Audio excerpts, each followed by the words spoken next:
Protestat që Sali Berisha i quan revolucion paqësor, por mazhoranca i cilëson të dhunshme, ndezën debatin politik në kuvend. Dua t'i bëj një thirrje Partisë Demokratike të distancohet nga dhuna e përsëritur.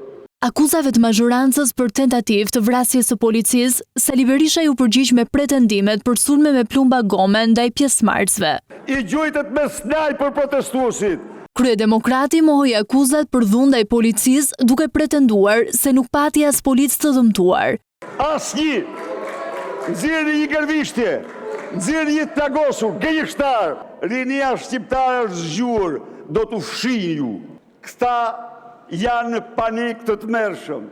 Por pas kësaj akuze ju përgjigj vetë Ministrja e Punëve të Brendshme Albana Koçiu. Porositës kronik i dhunës, i derdhjes së gjakut, e ke në gena të gjakun që do ta derdhësh me patjetër, përveç këtyre, mbyll edhe sytë edhe gënjen, nga mëngjesi deri në darkë. Goj për dalurave nuk duhet t'u përgjigjesh kurrë.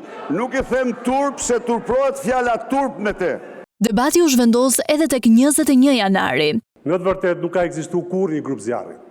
Dhe ata që e bënin në janarin, i janë përgjegjës kryesor janë pikërisht këta këtu.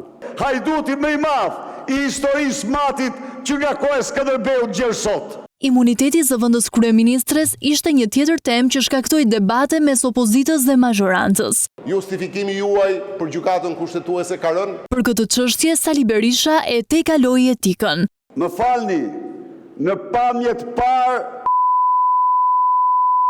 në të vërtet Edi Rame. Fjalorin, zoti Berisha, do t'ju ndërpritet fjala me një herë. Kjo solli ndërprerjen e seancës pasi ish kryeministrit ju ndërpre fjala. Deputet, ju lutem zini vendet. Me të kthyer në seancë, pati reagime nga socialistët. Po si ka mundësi që vazhdon të djegësh Shqipërinë prej 30 vitesh vetëm për tënde dhe nuk u lodhe?